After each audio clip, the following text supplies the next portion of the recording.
وزیر اعظم صاحب، اگر آپ کے پاس عوام کے مسائل کا حل نہیں ہے تو آپ یہی کر سکتے ہو کہ استعفیٰ دو، گھر چلے جائے۔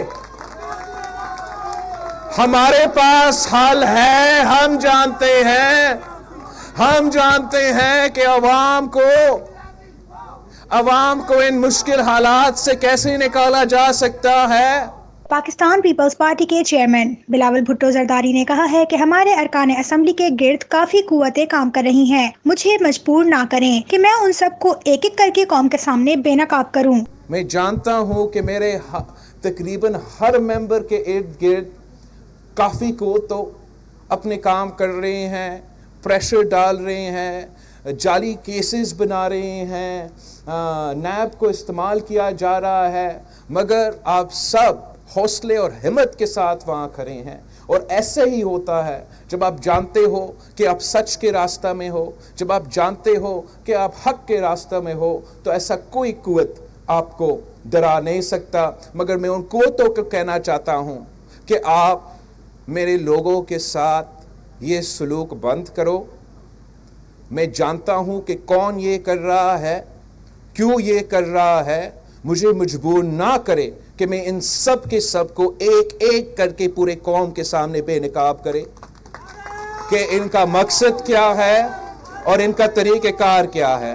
ملیر ایکسپریس وے منصوبے کا سنگ بنیاد رکھنے کی تقریب سے خطاب کرتے ہوئے بلاول بھٹو زرداری نے کہا کہ ملیر ایکسپریس وے منصوبے سے کراچی کے عوام کو فائدہ پہنچائیں گے اور کراچی کی کاروباری برادری سے بات کر کے کام کر رہے ہیں۔ جو آپ نے آج فاؤنڈیشن سٹون سیریمونی شروع کیا ہے، وہ انشاءاللہ تعالی کراچی کے عوام کے لیے فائدہ مند ہوگا، کراچی کے مزدوروں کے لیے فائدہ مند ہوگا، کراچی کے کاروبار اور کراچی کی بزنس کے لیے فائدہ مند ہوگا، کراچی کے سفید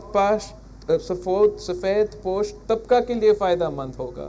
انشاءاللہ تعالی اس منصوبے سے ہم کراچی کے عوام کو بھی فائدہ دلوائیں گے۔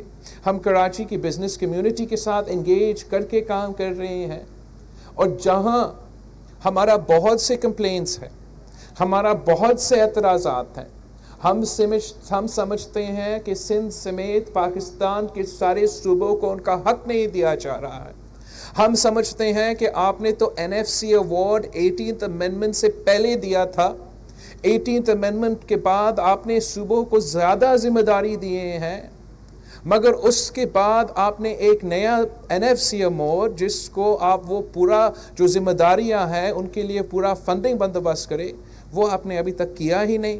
انہوں نے کہا کہ جو 22 سال کی جدوجہد ہم سنتے آ رہے ہیں، اگر تیاری نہیں کر رہے تھے تو پھر اس وقت کیا کر رہے تھے؟ یہ پاکستان کے عوام کے ساتھ مذاق ہے۔ 3 سال اپروچ ہو رہے ہیں اور سنا ہے کہ وزیر اعظم صاحب اب بھی ٹریننگ پہ ہیں۔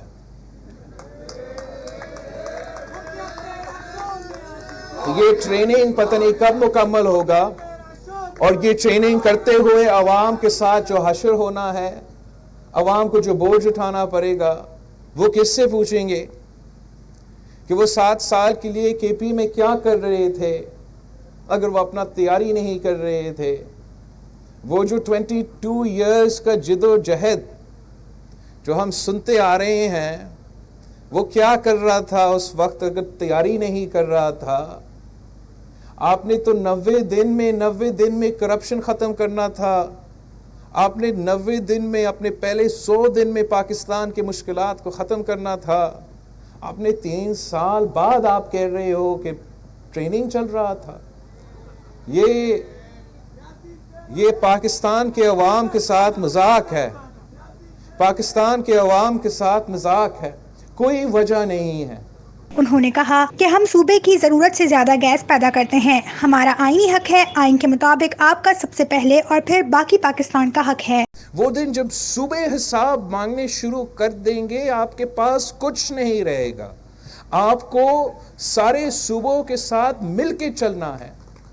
جس طریقے سے عمران کی حکومت عوام کو لابارش چھوڑتے ہیں، اگر ان مشکل حالات میں یہ سلسلہ چلتا رہے گا تو عوام کا جذبہ پہ، عوام کا ناراضگی پہ، عوام کی جوش پہ کوئی قابو نہیں آ سکے۔ آپ اپنی ضرورت کے زیادہ گیس پروڈیوس کرتے ہو، آپ کا آئینی حق ہے آئین کے مطابق آپ کا سب سے پہلے کا حق ہے اور پھر باقی پاکستان کا حق ہے.